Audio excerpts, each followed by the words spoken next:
Buenos días a todos.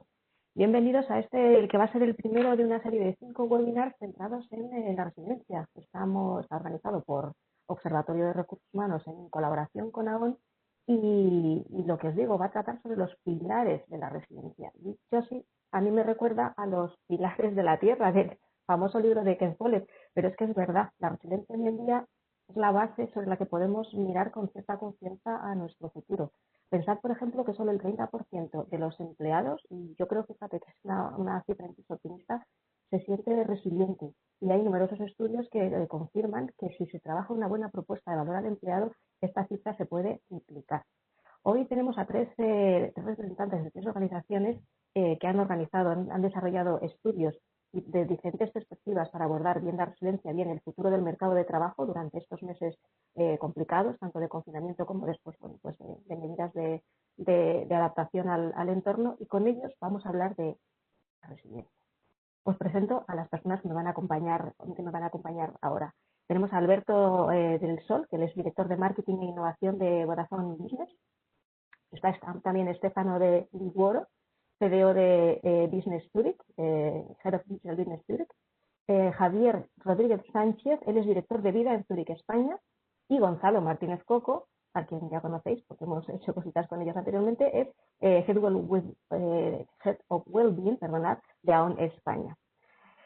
Gonzalo, vamos a empezar por ti. ¿Qué es la resiliencia? Porque la resiliencia todos sabemos que es un término que viene del mundo de la física. Si no estoy equivocada, yo que soy de letras, sácame de la duda, por favor. Buenos días. Sí, lo defino muy brevemente. Ya el otro día, además, en un post que puso en LinkedIn, Vodafone venía perfectamente definido. ¿Vale? La resiliencia viene de una propiedad física de los materiales y lo que representa es la capacidad de un material de recuperar su forma luego de sufrir una deformación, ¿no? Que no hay que confundir con la resistencia, que también es una propiedad física de un elemento que se define como su capacidad para resistir esfuerzos y fuerzas, ¿no? Aplicadas en romperse, adquirir deformaciones permanentes o deteriorarse de algún modo. Cuando hablamos de resiliencia, el término, ¿no?, propiedad física aplicada a las personas, lo que entendemos es que las personas resilientes son aquellas que tienen la capacidad de asumir las situaciones estresantes de la vida, que hay muchas, y difíciles e inciertas, como la actual, que las aceptan y que además no solo eso, sino que aprenden de ellas, ¿vale? Entonces, esas son las tres grandes características de las personas resilientes, ¿vale? Que lo asumen, que lo aceptan, se adaptan y que aprenden de esas situaciones. Eso es más o menos para introducir. En el caso de las personas no se trata tanto de recuperar la forma, sino, digamos, de adaptarse e incluso crecer, como dices, ¿no? Eso es. Perfecto. Alberto, la siguiente es para ti. ¿En qué momento, en el momento en el que estamos, qué atributos dirías que debemos de utilizar para definir a una organización como resiliente? Que quizás sea ya rizar el rizo. Gracias, Maite. Buenos días a todos. Pues sí, efectivamente, nosotros hicimos un estudio para identificar qué cualidades tenían las empresas que se consideraban resilientes, ¿no? Un poco para aprender de ellas. Y ese estudio, que lo iniciamos antes de la pandemia, sobre noviembre del año pasado, lo acabamos de completar ya dentro de la pandemia, con lo cual pudimos coger las dos perspectivas. Y sí que vimos que hay algunas características que definen a estas empresas, ¿no? Al igual que al individuo, son empresas más flexibles, con capacidad de adaptarse al cambio. Viven en el presente, y diciendo que viven en el presente es que son conscientes de cuáles son las palancas que les mueven, ¿no? Qué tecnología se está usando. Y aunque vivan en el presente, siempre tienen esa mirada en el futuro, ¿no? Son compañías que permiten experimentar y errar. Es decir, ahora se oyen mucho metodologías de design thinking, de agile, ¿no? Lo de prueba mucho y si tienes que fallar, falla rápido, ¿no? En todos los proyectos de innovación se dice que solamente el 15%, como mucho el 20% de los proyectos, 2 de cada 10, pues son medianamente viables, ¿no? Eso quiere decir que estás fallando en el 80% de ellos. Estas empresas admiten el fallo, ¿no? Pero sí que incentivan a la gente a tomar riesgos, ¿vale? Tienen actitud positiva ante el cambio, abiertas a nuevas tecnologías, lo que decía de mirada en el futuro. De hecho, sí que sale un dato bastante interesante, es que planifican su futuro tecnológico. Es decir, en los comités estratégicos sí que hay una línea que tiene a la tecnología como un punto, ¿no? Y a día de hoy, pues te puedes encontrar dentro de los planes estratégicos de estas empresas cómo van a adoptar, por ejemplo, la inteligencia artificial, el Big Data, estrategias de cloud o incluso el 5G, ¿no? Cómo va a impactar en ese negocio, ¿no? Pues lo tienen recogido, y además lo tienen recogido de una forma detallada, ¿no? Con grandes palabras o con grandes planes a alto nivel, ¿no? Y sale un dato muy interesante, es que son empresas también que tienen muy en cuenta el bienestar del empleado y la sostenibilidad. Salen ratios en estas empresas más altos que en el resto de empresas. Por ejemplo, el 50% de estas empresas tienen detallado en su budget presupuesto para la sostenibilidad, frente a un 25% de empresas que no son tan resilientes o no han sido consideradas resilientes. O sea que el ámbito de la sostenibilidad es un punto que también tienen muy en cuenta. La verdad es que, bueno, lo decíamos en la introducción, ese 30% de personas o de empleados que no se sienten o que solo se sienten resilientes, ese 30%, y cómo se puede triplicar esa cifra cuando tienes esas perspectivas dentro de incluso de tu presupuesto, no ya solo del propósito de la organización o del plan estratégico, sino dentro del presupuesto, que es importante. Eso es. Sí, creo que la siguiente es para Javier, pero creo que hay un vídeo antes, creo. Sí, lo pongo. Vale.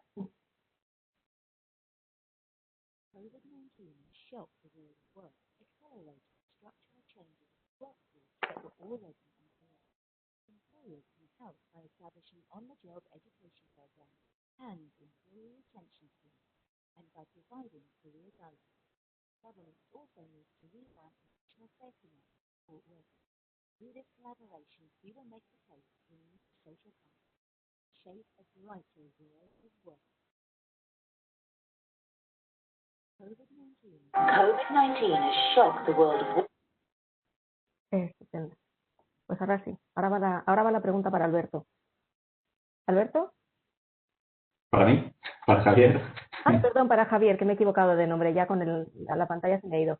Javier, bienvenido también. Vosotros también tenéis un estudio igualmente interesante en el que abordáis también pues, lo que es la resiliencia como la capacidad también de adaptación al mundo del trabajo que se nos ha venido, bueno, con una transformación brutal. ¿Cuáles son las principales características de esa adaptación en base a vuestro estudio, Javier? Bueno, pues muy buenos días. Muchas gracias, Maite. Como habéis visto en el vídeo, el mundo laboral está cambiando, está haciendo muchísimo y precisamente la pandemia ha acelerado mucho de los cambios estructurales que ya se venían fraguando, ¿no? Entonces, el informe que acaba de elaborar Zurich en colaboración con la Universidad de Oxford, en base a encuestas que ha estado realizando a más de 1.200 empresas en diferentes países, 19.000 trabajadores y en algunas entrevistas en profundidad con hasta 14 grandes corporaciones, lo que hace es recomendar líneas de actuación para dibujar un futuro del trabajo más optimista. Una de las grandes tendencias que estamos viviendo, ahora Alberto lo mencionaba, es todo lo que tiene que ver con la digitalización, ¿no? Que nos está trayendo un gran progreso, pero supone también una amenaza para algunos puestos de trabajo, ¿no? Que corren el riesgo de ser automatizados. La encuesta muestra que existe bastante desajuste de percepción entre el riesgo que corren algunos trabajadores y su voluntad de tomar medidas para mitigarlo. Y esto es especialmente así precisamente en los trabajadores que tienen labores más rutinarias, que lógicamente son las más automatizables. Entonces, ante esta situación, el estudio lo que recomienda es que los gobiernos y las propias empresas deberían de informar mucho mejor a los trabajadores, no solo, por supuesto, del riesgo que pueden correr, sino de las oportunidades que están a su alcance, ¿no? Para seguir formándose, para seguir capacitándose para esas habilidades que se necesitarán en el futuro. Sin embargo, menos de la mitad de los empleadores creen que es su responsabilidad. Esta situación, además, trae un reto, que es el desempleo y la protección ante el desempleo, ¿no? Una protección adecuada debería permitir a los trabajadores tomarse el tiempo necesario para esta recapacitación, ¿no? O para esta reformación que les permita seguir siendo competitivos en el mercado laboral. Y esto es importante especialmente con los jóvenes, que muchas veces pues tienen que elegir trabajos precarios con menor requisito formativo que el que ellos tienen porque no tienen el confort o no tienen la protección ante el desempleo, ¿no?, que les permita perseguir las oportunidades acordes a su formación.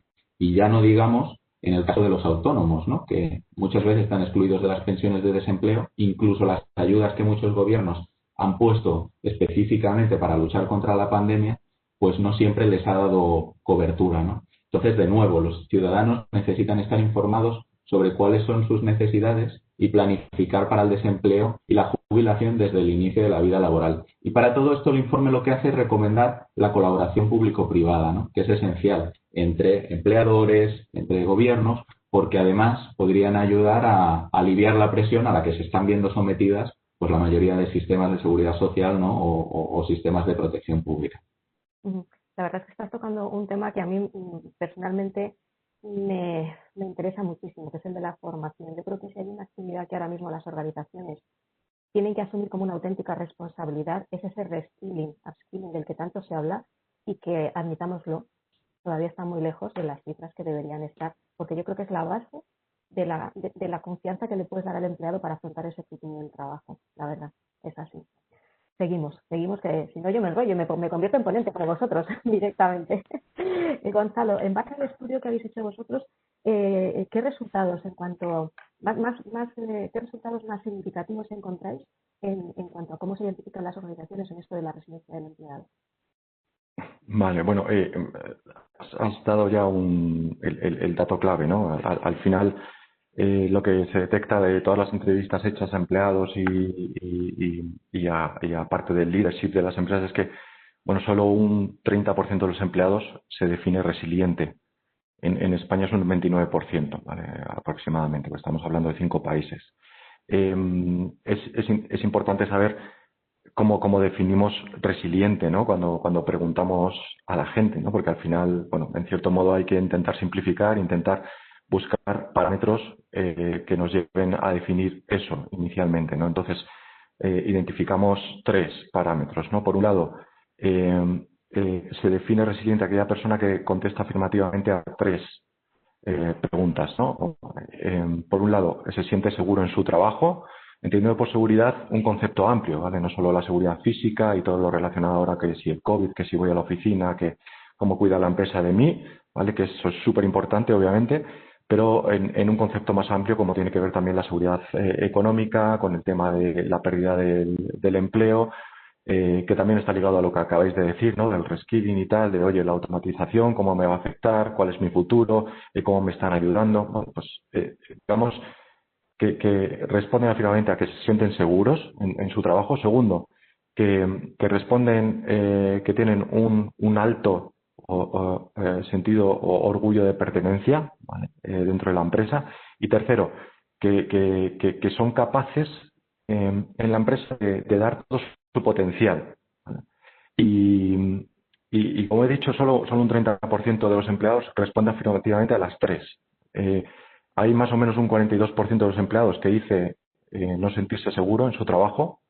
Hay más o menos también en torno a un 42, 45% que dice que no siente orgullo de pertenencia, lo cual ya es bastante dramático, ¿no?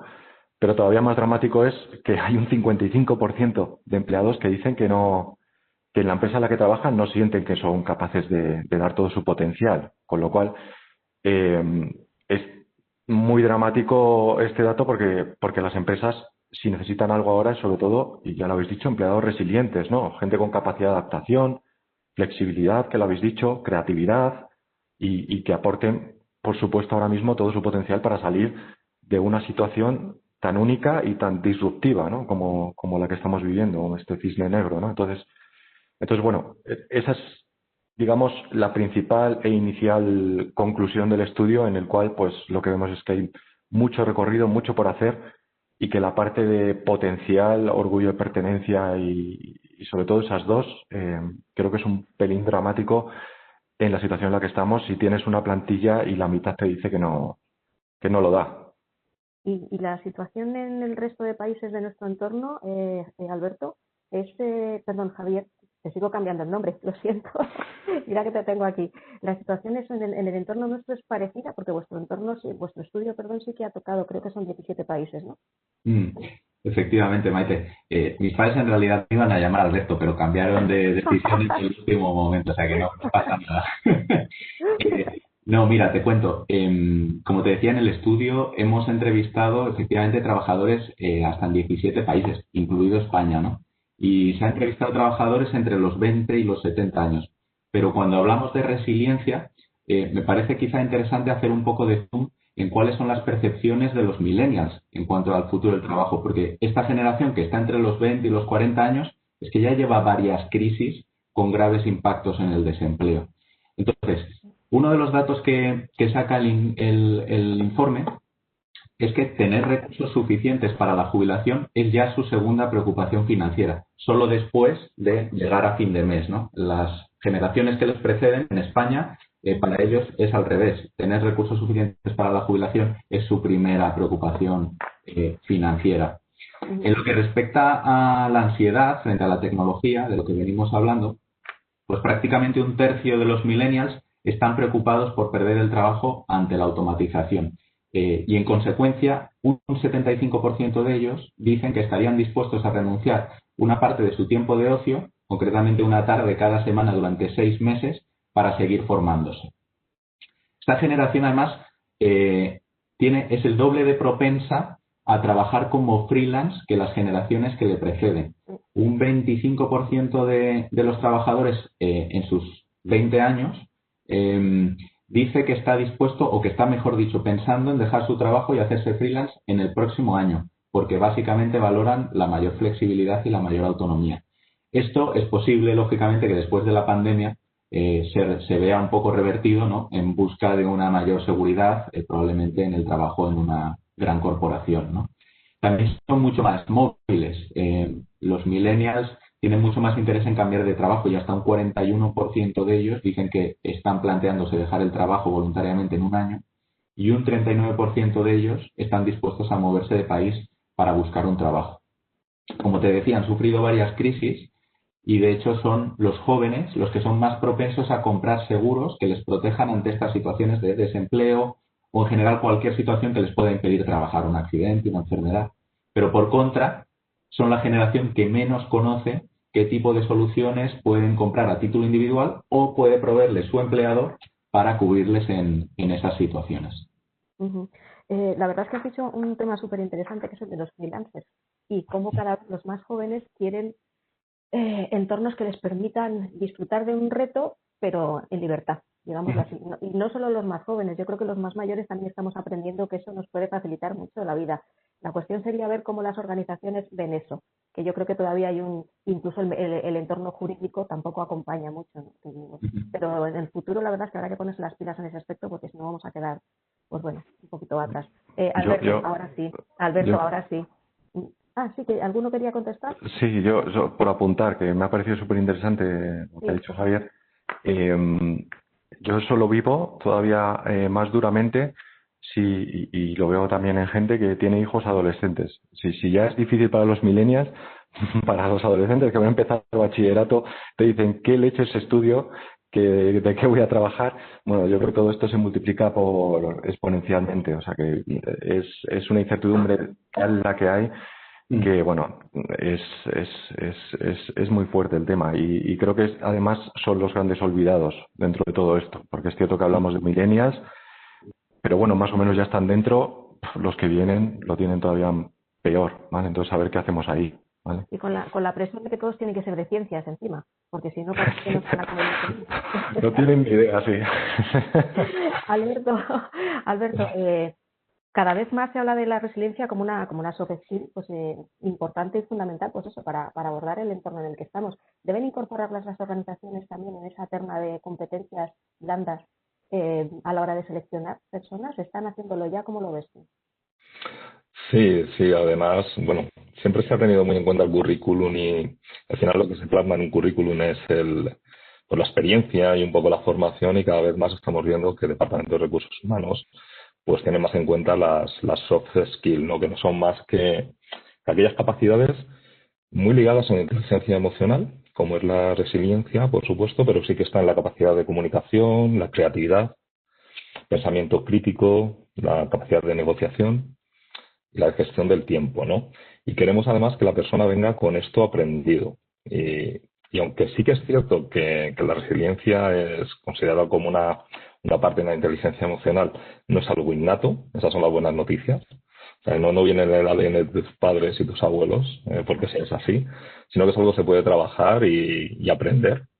Sí que es cierto que las organizaciones tienen que tener ese entorno propicio para que cuando contratan a esa persona, luego dentro de la empresa se sienta con esa seguridad que estamos diciendo, con esa capacidad de seguir aprendiendo, con esa capacidad de poder fallar, porque queremos gente creativa, pero luego queremos gente que no experimente y que sea, bueno, pues que los proyectos que lleva a cabo sean 100% pues resolutivos y eficientes, y eso no puede ser, ¿no? Si estamos pidiendo y buscando a este tipo de personas, porque son las que nos puede traer talento, pues también tenemos que luego fomentar que en la empresa, pues un poco lo que estamos hablando, ¿no? Se sientan seguras y motivemos también que esas características pues se puedan seguir desarrollando, ¿no? O sea, es el dato que nos daba Javier de las personas entrevistadas, que realmente ese sentido de pertenencia, más del 50% no lo sentían, es algo muy, muy grave. Luego yo también, en las entrevistas que hicimos a empresas, sí que es cierto que el 88% de las que se considerábamos resilientes en base a unos KPIs, también algo parecido a lo que Gonzalo comentaba para identificar resiliencia en individuos.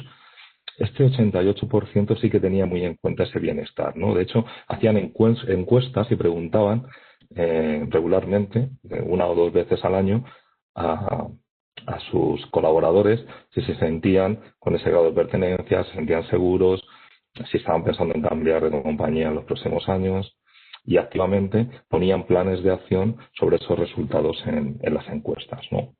Sí, el bienestar es un aspecto crítico. Perdona porque te he cortado, pero como estaba escuchándote además hablar del pensamiento crítico, digo, hablar de pensamiento crítico en un entorno actual en el que la educación nos augura un futuro, complicado en ese aspecto, yo creo que la empresa lo va a tener complicado al final, con esa selección por competencias blandas, porque el mercado educativo posiblemente no nos facilita nada esa tarea, ¿eh? No es una pregunta, es una reflexión, ¿eh? Ciertamente tenemos un gas ahí, ¿no? Y aunque parece que ahora estamos viviendo cambios, sí, a mí el otro día leyendo, y yo creo que a veces hay que hacer un poco reflexión de filósofos griegos y demás, ¿no? Y ya era Heraclio de Éfeso quien decía que lo único constante es el cambio, ¿no? Y lo decía pues 500 años antes del nacimiento de Cristo, y a día de hoy seguimos pensando que lo único constante es el cambio, ¿no? Y ser resiliente al final pues te va adaptando, y como digo, es algo que no es innato, que realmente se puede aprender, pero que es cierto que la empresa tiene que buscar el entorno para poder cultivarlo, no solamente captar ese talento. Y el valor de los básicos, que generalmente son los mismos, es así. Gonzalo, ¿cuáles son las bases o qué recomendaciones darías para trabajar esa resiliencia de las personas? Vale, bueno, antes aprovecho, ¿no? Para que habéis hablado de soft skills y todo esto, y de educación y tal. Sí que hay que tener en cuenta cosas que hoy en día ya vivimos, pero que es que la especialización en cierto modo es una cosa del pasado. O sea, la CEO de YouTube es licenciada en Historia y Literatura, el fundador de BlaBlaCar es músico, el cofundador de Slack es filósofo, con lo cual, o sea, ahora más que nunca lo de las soft skills es una evidencia, ¿vale? O sea que sí. ¿Y cuál era la pregunta, Maite, que se me ha ido ya? No, recomendaciones para trabajar la resiliencia en las personas en base al estudio que habéis hecho. Vale, o sea, a ver, o sea, es muy importante. Al final lo que se deduce es que las empresas, y lo habéis dicho, ¿no? El bienestar, ¿no? El bienestar de los empleados es fundamental. Cuando hablamos de resiliencia, en cierto modo, hablamos de bienestar, ¿no? Cuanto mejor estás y más equilibrado, más resiliente eres, ¿no? Entonces, lo que se detecta y las empresas tienen que tener en cuenta es la necesidad de implantar, cuando hablan de bienestar, que lo implanten de una manera integral, ¿vale? Porque se ha demostrado que tiene mucho impacto sobre la resiliencia de los empleados. Por ejemplo, para las empresas que no tienen ningún programa de bienestar, se detecta que solo el 15% de los empleados se define resiliente, ¿vale? Que ya es bastante, la verdad. Pero ese porcentaje se duplica y llega casi al 30% en empresas que tienen programas de bienestar parciales al menos, ¿vale? Y se triplica, como habías dicho al principio, Maite, en empresas que ofrecen un programa de bienestar integral o al menos amplio y que cubre varios de los pilares. Y cuando decimos integral, decimos, yo soy una persona, ¿no? Y como persona tengo que trabajar 5 pilares, ¿no? Como decías. Entonces, tengo que trabajar, por un lado, y es obvio, mi bienestar físico, ¿vale? Mi salud, cómo me encuentro. Obviamente necesito tener energía para afrontar el día a día, ¿no? Pues eso es evidente, ¿no? Mi bienestar emocional, ahora más que nunca, lo llamamos emocional, se llama salud mental. Bueno, hay mucho tabú al respecto, entonces generalmente decimos emocional, pero es salud mental, ¿no? Todos tenemos problemas, todos tenemos sentimientos encontrados, tenemos miedos, tenemos incertidumbre, dormimos pues a veces mal y nos cuesta conciliar el sueño, sobre todo en la época de confinamiento, pero ahora también el estrés se nota mucho más. Bueno, mil problemas, ¿vale? Que en general son muy personales y asociados a diferentes cosas, pero que necesitamos trabajar y sentirnos bien, ¿no? Entonces, el bienestar físico, el bienestar emocional, el bienestar social, las relaciones, somos seres sociables, ¿no? Necesitamos relaciones y todo lo que tiene que ver con la familia, con los amigos, en el entorno de trabajo, cómo creo esas relaciones, la conectividad, ¿vale? El bienestar físico, emocional, social, el profesional, que ya lo decías, ¿no? El reskilling, toda la parte de formación, pero incluso en el profesional, aunque puede entrar dentro del social, también hablamos de la conciliación, ¿no? Que también afecta al bienestar emocional, toda la parte de dependencia tecnológica o laboral, que no es lo mismo, ¿no? Entonces, el bienestar profesional, ¿vale? Y que tiene que ver mucho con el orgullo de pertenencia. Y por último, que yo creo que también se ha nombrado antes, que es, sí, creo que Javier lo ha nombrado en la parte de millennials, ¿no? Es el bienestar financiero, fundamental. El bienestar financiero es fundamental porque te afecta a todo. Te afecta a tu salud mental, a cómo te encuentras, te afecta entonces a tus relaciones, te afecta a tu trabajo, te afecta a nivel físico, porque te consume. Entonces, el bienestar financiero es fundamental, tanto, como decía Javier, ¿no? Tanto a largo, pensando en mi jubilación, ¿vale? Y pensando en un futuro, en mi yo futuro, ¿vale? Porque yo en un futuro, Dios mediante, seguiré existiendo, ¿vale? Y Dios quiera que me jubile, ¿no? Entonces será buena noticia, pues ¿qué voy a hacer, ¿no? Y de qué voy a disponer, y también en el corto plazo, ¿no? Toda la parte de budgeting, cómo puedo llegar a final de mes, toda la parte de ahorro, endeudamiento, protección, que lo ha dicho Javier también, toda la parte aseguradora, ¿no? Cómo me protejo ante incertidumbres.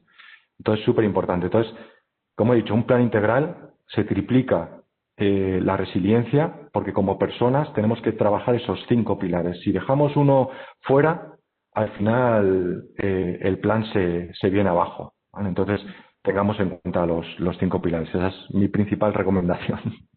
La verdad es que la pandemia podríamos decir que ha abierto la caja de Pandora de esos 5 pilares, ¿sí? De los cuales hemos hablado mucho, pero de algunos, bueno, se trabajaba con más o menos intensidad, pero otros, como por ejemplo el que decías, el pilar financiero, pues bueno, se decía de él, pero y ahora esa caja se ha abierto y ha explotado, como aquel que dice.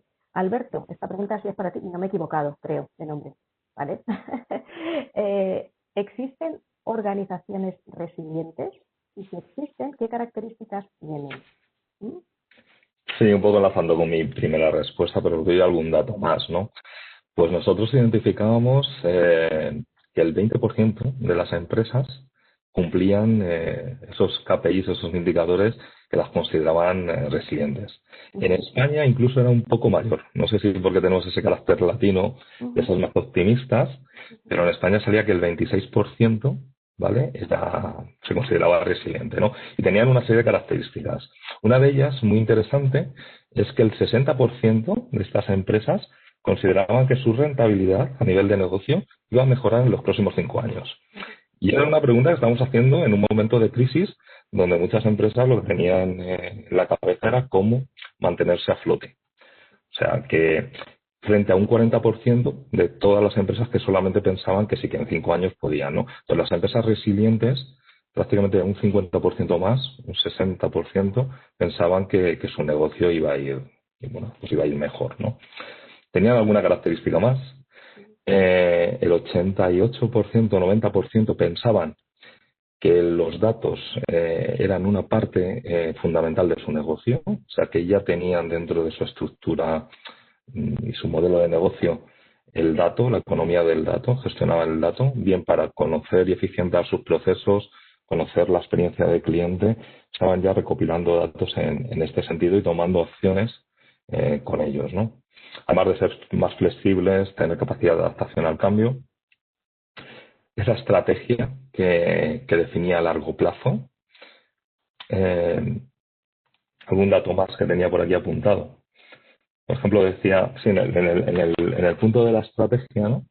También haciendo la reflexión, y en este caso a Séneca, ¿no? Que decía que no hay viento favorable para el que no sabe dónde va, ¿no?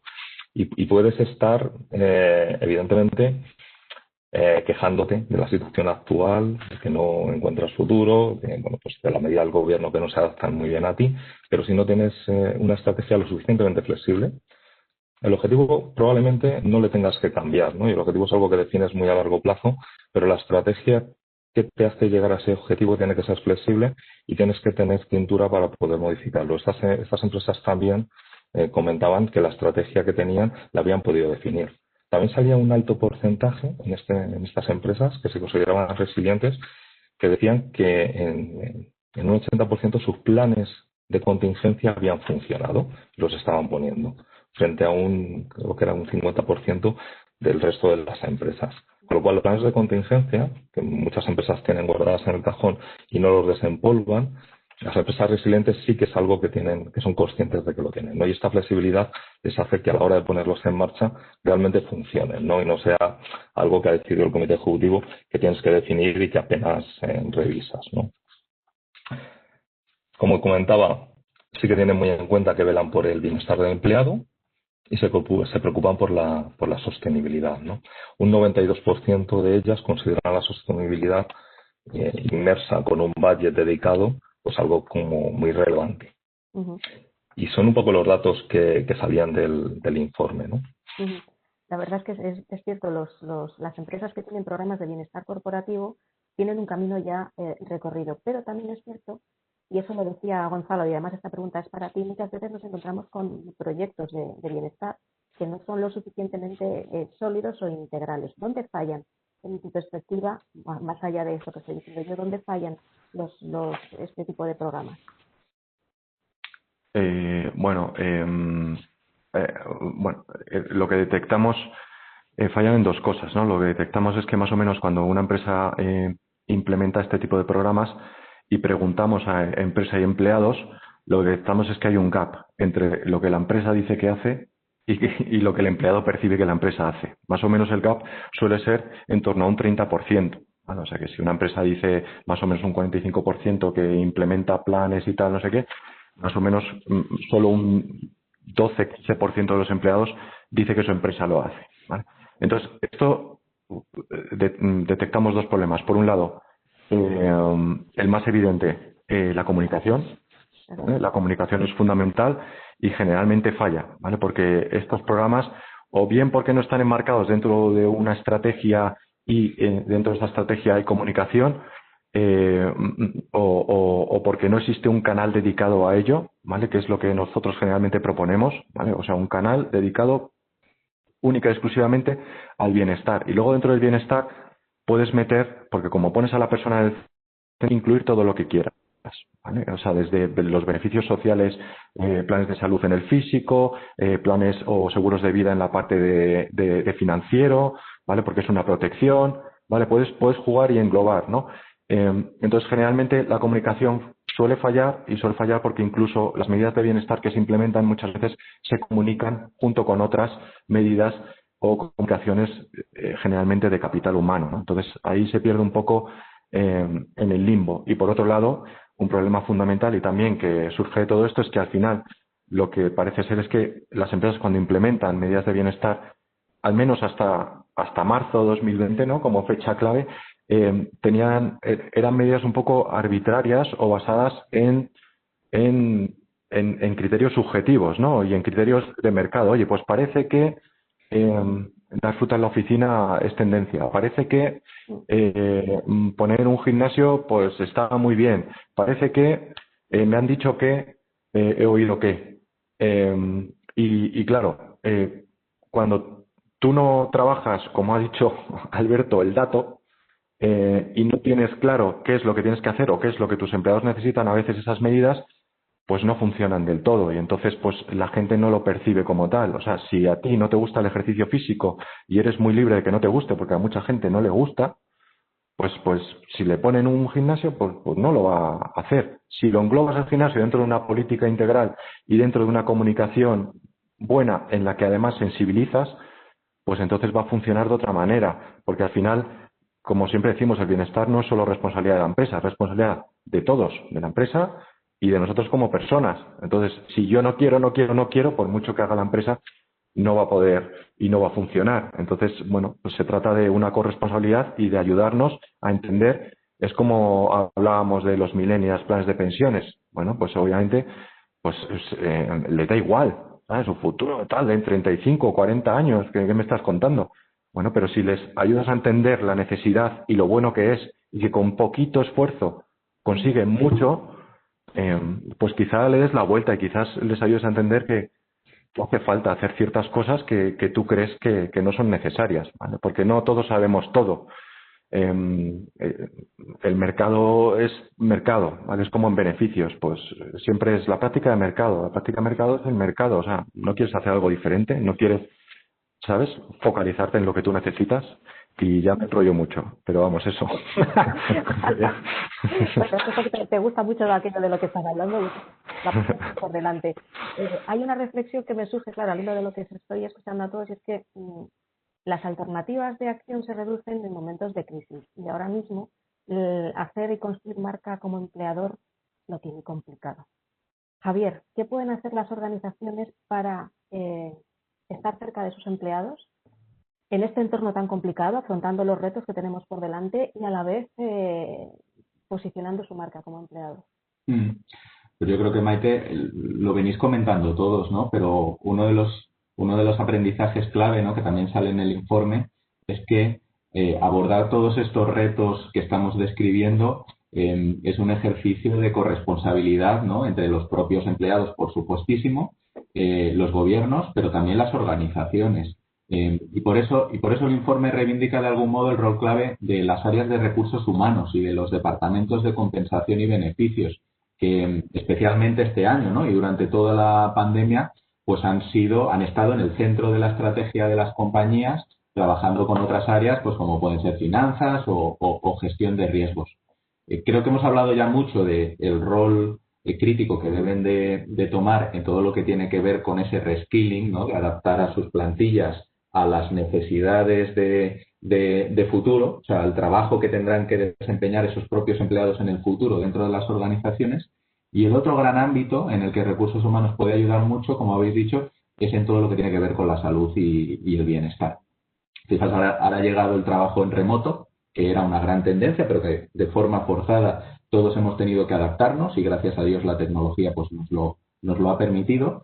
Y resulta que en estos meses hemos aprendido que incluso las organizaciones son más productivas trabajando en formato remoto, con lo cual posiblemente es un elemento que haya llegado para quedarse, si no al 100%, en un formato híbrido.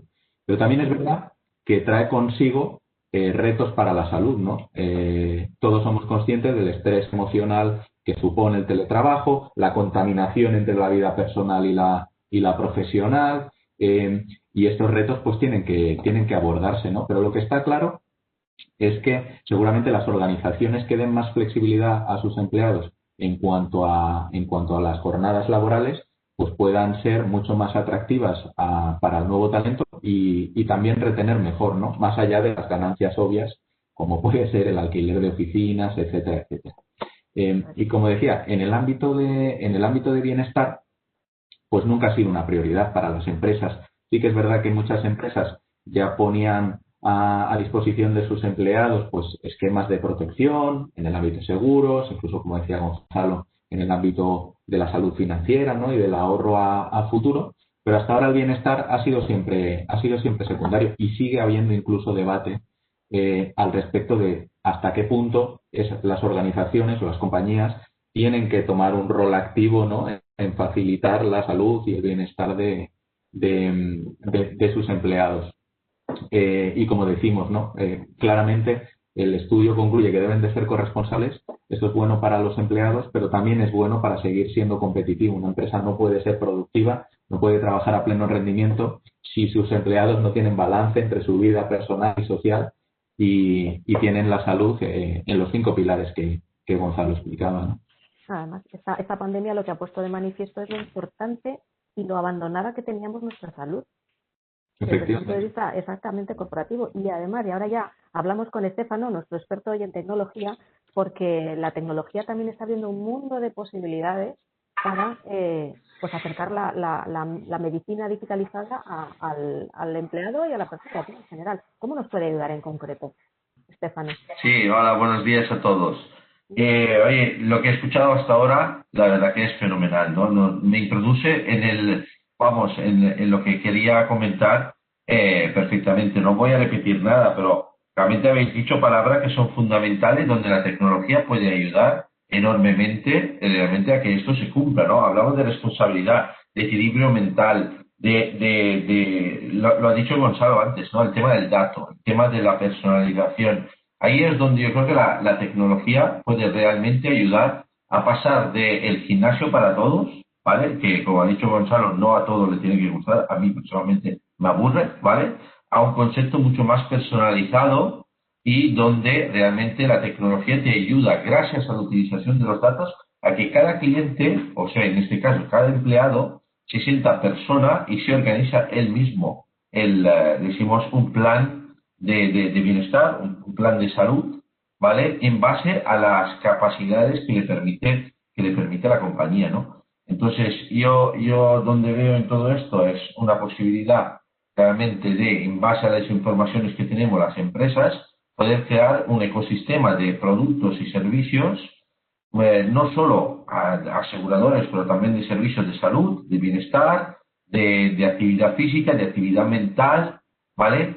Que realmente puedan añadir valor, pero la clave fundamental es precisamente la personalización que le podemos permitir a cada empleado, ¿no? Y de consecuencia tener un pack que se va actualizando y que se vaya, decimos, acostumbrando a los usos y costumbres de nuestros empleados y que en base a eso ellos le den valor, porque realmente todo va y la resiliencia funciona y empieza a crecer este número dentro de una compañía si vemos que el empleado realmente le ve valor a lo que le damos, ¿no? Y lo hace suyo y lo considera como algo realmente relevante para su día a día y de consecuencia empieza a valorar lo que le está asignando la compañía, ¿no?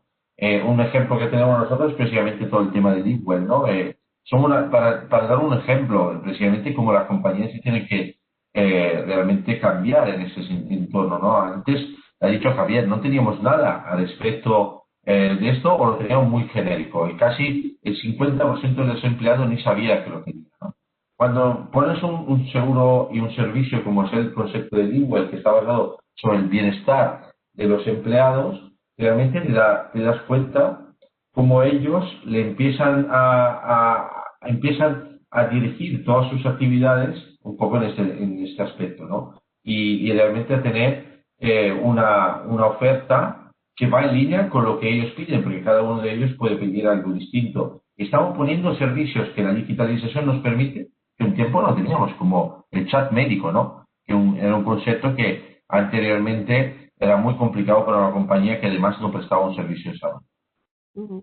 Es interesante, el tema de la tecnología es interesante desde el punto de vista de cómo puedes acercarte más y dar un servicio más personalizado o una atención más personalizada a las personas, pero por otro lado también está la parte del data, o sea, de qué analítica o de qué gestión más basada del dato da a los departamentos que utilizan este tipo de herramientas, que eso es otro debate, eso ya para mucho. En el caso vuestro, Alberto, ¿qué aplicaciones y qué herramientas, qué recursos tecnológicos pueden permitir de verdad a las personas de una organización adquirir esa condición de resilientes? O por lo menos entrar en el camino, porque fiarlo toda la tecnología quizás sea muy, muy osado, ¿no? Sí, bueno, pues en estos últimos años, no, a mí me gusta decir que parece que estamos esperando siempre a la tecnología que viene para ponernos en marcha, ¿no?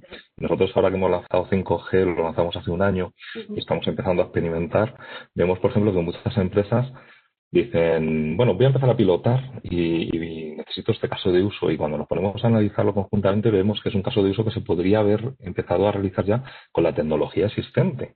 O sea, yo creo que ante los retos que tenemos a día de hoy, nunca hemos estado tan preparados tecnológicamente para abordarlos. Tenemos computación en la nube, conexiones en movilidad que son tan rápidas y con una cobertura, además en este país, bastante excelente, gracias a la competitividad de grandes empresas y que se ha fomentado también la inversión en redes, pues yo creo que envidiable comparado con otros países, incluso del ámbito europeo, ¿no? Con lo cual tenemos conectividad, tenemos computación, tenemos preparación. No olvidemos que España es uno de los países que más preparación tiene a nivel universitario y en nuestras empresas probablemente tengamos índices de licenciados y de doctorados más altos también que en otros países. O sea, tenemos preparación de gente que usa herramientas. Tenemos un grado de penetración también de tecnología en el ámbito particular más alto que en el resto de nuestros países europeos. La penetración de smartphones y de datos en los móviles están por encima, está a nivel de datos de Corea y de países asiáticos que siempre han sido muy tecnológicos. En España somos un país que ha adaptado bueno, tenemos un carácter que siempre hemos adaptado muy bien las nuevas tecnologías, ¿no? Y lo hemos visto así en los parámetros. Por lo tanto, no había, en el mundo empresarial ha habido una resistencia en dotar al empleado de la tecnología suficiente para hacerle más autónomo, con capacidad de tomar decisiones. En definitiva, hacerle más independiente. Que luego todo esto pues redunda en que se sientan con mayor engagement, que decimos, con sentido de pertenencia y que promueva también cosas, ¿no? Entonces, sí, hemos visto ese gap, ¿no? Yo que estoy en la parte de empresas de Vodafone Business, siempre he visto ese gap entre la parte particular, donde la tecnología que podías tener tú en tu casa y con la que te relacionabas con tus familiares y amigos era más grande o más potente y más actualizada que la que tu empresa te dotaba, ¿no? Tenías un portátil que a lo mejor tenía pues, 10 años y una conectividad que ni siquiera ya en la oficina tenías wifi, tenías que estar anclado a un cable Ethernet porque no podías moverte, no tenías un portátil, pero no te lo podías llevar a ningún sitio porque no tenías ni siquiera. Entonces, ¿qué estamos viendo? Pues efectivamente se ha acelerado, se está diciendo mucho, se ha acelerado mucho, herramientas de colaboración, conectividad móvil, aquellos empleados que no les había dotado de conectividad móvil lo tienen, portátiles, también estamos viendo un movimiento hacia dar accesos y permisos a empleados a esos big data que les den toma de decisiones. O sea, se ha trabajado mucho en herramientas de Power BI para que puedan tener acceso a datos y poder tomar decisiones. Las organizaciones se están aplanando, están siendo menos jerárquicas y, en definitiva, pues herramientas nosotros al final es el dispositivo adecuado a cada uno de los empleados. Habrá quien necesite un tablet, un portátil o un smartphone, una buena conectividad que permita movilidad para poder hacer ese trabajo de cualquier sitio, acceso a los datos, una estrategia cloud, o sea, tienes que tener los datos al final en una nube redundada y con seguridad, que es un elemento que no hemos hablado, pero a la hora de poderte conectar desde cualquier sitio a día de hoy o tomar datos de cualquier sitio, Internet of Things, por ejemplo, para coger datos, abres también tus puertas a poder ser ciberatacado. Es un elemento de seguridad muy, muy relevante. Y al final, pues esa formación también. Formación sobre las tecnologías. No buscar tanto, ¿no? Nos quejamos mucho en las organizaciones que no tenemos los data science y los analistas en el mercado suficientes. Yo creo que hay que hacer una labor más de mirada hacia adentro, porque hay mucho talento dentro de la empresa que está dispuesto a aprender. Hay que identificarlo, hay que poner las herramientas para que nadie sabe de nuestro negocio más que la gente que tenemos dentro. Entonces hay que dotarle de las nuevas skills, ese reskilling que hemos hablado. Quizás no haya que buscar tanto fuera, sino formar y preocuparse de lo que tenemos dentro. Y dejar de pensar en la tecnología como un tótem de conocimiento inalcanzable, como si fuera un jeroglífico. Efectivamente. Todo se puede aprender, la verdad. Hasta os confieso que hasta yo estoy aprendiendo y soy de las baby boomers, o sea que imaginaros. Vamos a ir acabando porque tenemos ya alguna pregunta además de los asistentes. Esta última es para Gonzalo. Ponte en el lugar de una empresa que quiere empezar a trabajar de cero el bienestar de los empleados. Primeros pasos que debería dar. Bueno, el primero y fundamental es para que vaya a funcionar eso es que el leadership, empezando por el CEO, esté dispuesto a poner a sus personas en el centro. Cuando hablamos de bienestar, en cierto modo, lo que estamos hablando es de implementar un cambio cultural dentro de la empresa, con todas sus consecuencias, ¿vale? Entonces, el primer y fundamental es que el CEO esté dentro, ¿vale? Y lo empuje. El segundo es empezar a obtener datos de tus personas. Y no solo datos de obtener datos, porque datos hay muchos. Tenemos siniestralidad, tenemos reconocimientos médicos, tenemos temas de absentismo, tenemos temas de la póliza de accidentes, tenemos mil cosas, ¿no?, relacionadas. Tenemos de engagement, ¿no?, ratios, etcétera. Bueno, no solo tener datos y obtener datos, que ya también hay muchos, pero sino sobre todo análisis de datos, ¿vale? O sea, para obtener insights, ¿vale? Entonces, esa parte es fundamental, ¿vale? Y aquí, obviamente, requiere una inversión, ¿vale? Requiere inversión con alguien externo o internamente si tienes las capacidades, pero es absolutamente necesario para que esto funcione analizar bien cómo son tus personas y cómo están tus personas y cuáles son los principales riesgos y necesidades, ¿vale? Ese es un poco el segundo. El tercero es con ese análisis de datos definir un plan estratégico a corto, medio y largo plazo. O sea, que sea un plan estratégico, que yo defina mis objetivos, mis KPIs, que quiero mejorar sobre esos riesgos que he detectado, cómo los voy a medir y cómo los voy a mejorar, ¿vale? Cuarto, implementar todo esto a través de un canal dedicado, ¿vale? Un portal dedicado al bienestar o de una manera bastante dedicada donde el empleado tenga un acceso fácil a esa parte, sepa dónde encontrarla y esté bien estructurado, ¿vale? Que es la parte de comunicación que hemos dicho. Y quinto y último, para que funcione bien y hay que realizar un seguimiento continuo del plan, ¿vale? Seguir analizando el mercado, evaluando proveedores, su uso, la participación, los objetivos, los KPIs. Como vemos, es un mundo cambiante y nuestro plan tiene que ser, como hemos dicho ya muchas veces hoy, flexible y irse adaptando a las nuevas situaciones. Pero para empezar, sobre todo, obviamente, el CEO y que empiece a empujarlo. Y a partir de ahí hay que conseguir budget y empezar análisis de datos, no solo datos, sino también análisis de datos y también toda la parte que habéis dicho de encuestas a empleados, etcétera, etcétera. Y a partir de ahí empezar a definir el plan. Budget, eso es punto crítico y en recursos humanos muchas veces falta budget para hacer cosas y ahora yo creo que no es momento de negárselo, la verdad. Preguntas, no, desde luego que vamos a ver algunas preguntas que pasemos en inglés, o sea, esto ya es utilizar el resto. A ver, mira, comenta José María, que estabais comentando que las nuevas incorporaciones tienen que tener ya incorporadas las soft skills, pero ¿qué pasa con las plantillas actuales? ¿Tienen esas habilidades? Y si no las tienen, ¿cómo abordarlas? ¿Qué metodologías son más efectivas para trabajarlas con ellos? En concreto, la soft skill, yo me imagino que se refiere sobre todo a la de la resiliencia, ¿no? Pero bueno, es válido para todas. Yo si queréis me lanzo a dar por lo menos un apunte. Yo creo que por eso en el informe del que venimos hablando se pone tanto énfasis en todo lo que tiene que ver con la formación continua, ¿no? Porque efectivamente el mundo laboral trae consigo pues una carrera, ¿no?, por atraer al talento y algunos perfiles son escasos y están muy demandados. Entonces, yo creo que es insostenible exclusivamente intentar buscar el talento fuera. Lo que tienen que hacer y lo que están haciendo las áreas de recursos humanos con mayor visión, pues es entender perfectamente cuáles son las habilidades que van a necesitar en el futuro para seguir siendo exitosas, ¿no?, en su industria y empezar ya a preparar a sus empleados para que las cojan y para que cuando, a medida que lógicamente va progresando el mundo y va avanzando la tecnología, pues puedan ser sus propios empleados los que lleven a cabo esas tareas. Sí, y yo por apuntar también. O sea, no es que haya una metodología ni una manera de hacer lo que sea la mejor de todas. Lo que sí yo he aprendido con el tiempo es que lo primero que necesitan los empleados, y para eso hay muchas herramientas, es conocer sus propias habilidades. he incluido cuáles son mis sesgos, mis prejuicios, ¿vale? Entender cómo trabajo yo, entenderme a mí mismo, ¿vale? Y todo eso luego lo unes a cómo está estructurado el equipo, ¿no? Qué diferentes maneras de ver las cosas hay y tal.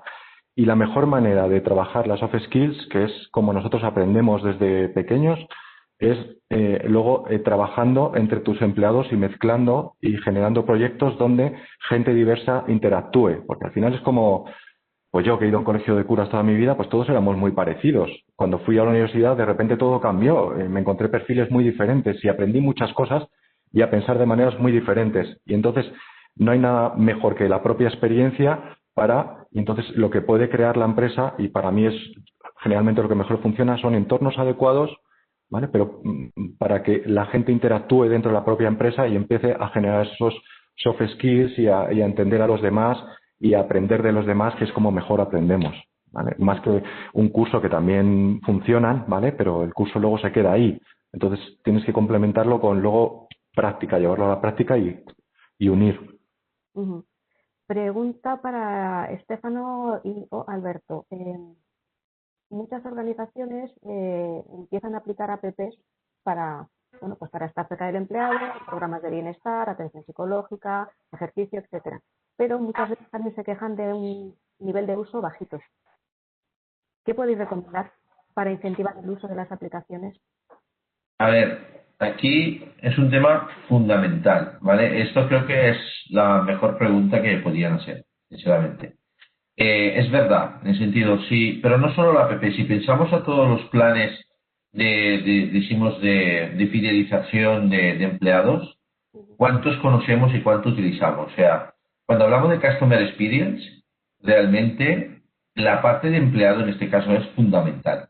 O sea, si lo colgamos en un intranet, le colgamos una app en el Apple Store y le decimos una vez al año, oye, te lo recuerdo en el evento inicial del año o final del año, te recuerdo que tienes estas 4 capabilities, no va a utilizarlo ni ellos, ¿vale? Sinceramente.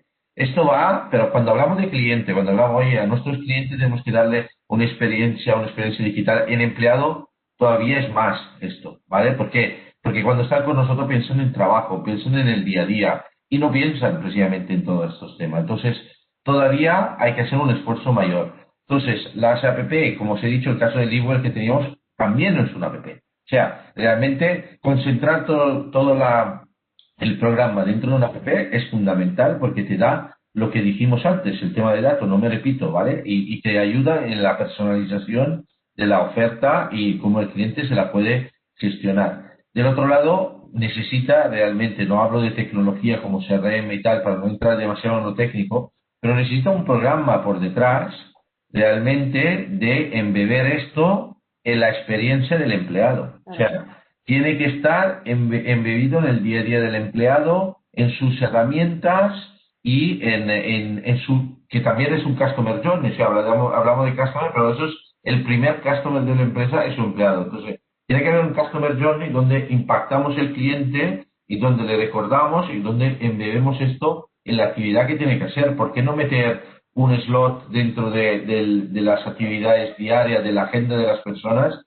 para recordarle esto o para que le puedan dedicar una parte de su tiempo en esto, ¿no? Por ejemplo, es solo un ejemplo de entender que no cambia nada respecto a cuando hablamos de cliente a cuando hablamos de empleado en este aspecto. Entendido. Pues ya hacemos la última y así cumplimos porque estamos a un minuto de cumplir. Y además esta es la de Sofía, que nos la hace en inglés, aunque esto traduce, pero bueno, voy a intentar ajustar la traducción. Nos dice, Sofía, ¿podría confirmar tanto si es afirmativo como negativo, si aún asume la administración o qué apoyo presta en la administración del programa de bienestar a nivel individual? Bueno, tendría que matizar y comentarlo con Sofía directamente la pregunta, ¿vale? Porque, o sea, la administración individual no es algo que propongamos. O sea, yo no estoy proponiendo la administración individual. Más bien es como hemos hablado, ¿no? La personalización. Entre otras cosas, individualmente no lo puedo administrar por temas de GDPR, protección de datos y demás, ¿no? Al final tengo que establecer sesgos y tal. Lo que proponemos es, oye, identifiquemos los principales riesgos sesguemos, ¿no? Por departamentos, provincias, regiones, países, ¿no? Un poco cuáles son los principales riesgos y las medidas que implementemos que vayan definidos hacia ellos. Y luego, no tanto a nivel individual, sino luego nos referimos más a personalizar la oferta, ¿no? Que cuando yo ofrezca algo, ese algo, en cierto modo, ¿vale? Por parte del empleado pueda seguir un flujo en el cual se adapte a su necesidad en particular, ¿vale?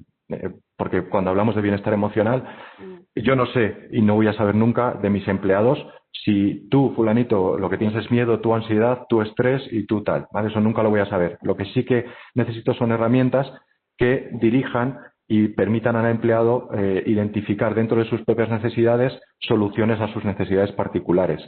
Pero es que no sé si la pregunta iba por ahí exactamente, pero bueno, que si no, que Sofía me contacte y lo vemos, ¿vale? Vale, nos quedan dos reflexiones porque acaban de llegar y me parecen importantes. Una de ellas, que nos la hace José María Cobo, no es tanto pregunta, como reflexión, pero dice, creo que actualmente muchos de los programas de bienestar están siendo impulsados directamente desde recursos humanos, no desde el CEO. Y ahí viene parte, yo creo que de la entre comillas, debilidad o falta de arraigo en la organización, ¿no? Y se pregunta si eso no es una manera de salvar el expediente. Y luego, por otro lado, bueno, sí, si queréis, luego os hago la siguiente. Venga, vamos para esta. ¿Salvar el expediente con programas de bienestar desde recursos humanos? ¿Sí o no? Bueno, depende. O sea, hay casos y casos, es decir, pero no, en general no, no generalicemos. No, lo único, una cosa importante y por la que estamos aquí, Zurich, Vodafone y AON, es que tenemos informes que aportan datos y que yo creo que esos datos son buenos para capital humano para definir, ¿no? Como un business plan y poder presentarlo al CEO y decir, oye, que es que no es que yo quiera hacer esto porque me apetece, es que esto tiene esta serie de consecuencias. Y yo creo que hoy más que nunca los líderes entienden que tienen que ser mucho más flexibles y adaptativos y entienden de la necesidad de poner a las personas en el centro. Entonces es una manera de ayudar con datos y para eso están estos informes, para ayudar a capital humano a vender el proyecto internamente también. Claro, lo que yo creo que quiere decir también José María es que esto no se puede quedar en una tendencia y que para eso necesita el apoyo decidido del centro. También, ¿sí? Sí, y la última reflexión, que es de José Manuel, él dice que está trabajando en este área ya a tiempo, pero que nunca llamaría a esto bienestar, sino desarrollo integral de la persona, que quizá encaje más en un entorno empresarial. Hasta cierto punto puede tener razón, porque estamos hablando muchas veces de empresa saludable, de bienestar corporativo, pero eso en lenguaje empresarial encaja o no encaja. Todo encaja. O sea, que nosotros hablamos de bienestar integral, que bueno, tiene la palabra integral también, pero sí, es al final ayudar a la persona a desarrollarse. Lo importante es que ese desarrollo integral o ese bienestar, o como lo quieras llamar, como he dicho, tenga en cuenta y sea integral, entonces tenga en cuenta los 5 pilares que al final afectan a la persona, que pueden ser 5, 7 o 28 o 3, ¿vale? Depende cómo los definas, pero que tenga en cuenta esas 5 partes. Pero sí, bueno, bienestar, antes también se intentó llamar felicidad, pero había mucho tabú con ese tema y claro, felicidad, esto que es happiness. Sí, es cierto. Bueno, a nivel, por ejemplo, para vender a CEO y dentro de la empresa utilizar un lenguaje más corporativo y de business, pues también ayuda. Sí que sí. La cuestión es que salga adelante. Esa es la verdad. Pues, muchísimas gracias a los 4. Disculpadme, Javier y Alberto, que se ha cambiado el nombre varias veces. Lo siento en el alma y a partir de ahora prometo no volver a hacerlo. Muchas gracias por vuestra participación. Muchas gracias a las más de 80 personas que se habéis conectado. Esto es, y además habéis estado hasta el final prácticamente. No siempre, en momentos en los de saturación, hay que agradecerlo mucho. Y nada, pues os animo a practicar la resiliencia con la advertencia de que para pedirla, antes hay que tenerla dentro. Y las organizaciones son las primeras que tienen que trabajarla. Con las ideas que nos han dado aquí, bueno, pues yo creo que ya tenemos una idea para empezar. Así es que manos a la obra en este 2021, que está aquí a la puerta de la esquina. Muchas gracias a todos y que tengáis buen día y, por supuesto, cuidaros. Un abrazo. Gracias. Muchas gracias a todos. Hasta luego. Gracias, un abrazo. Hasta luego, cuidaros.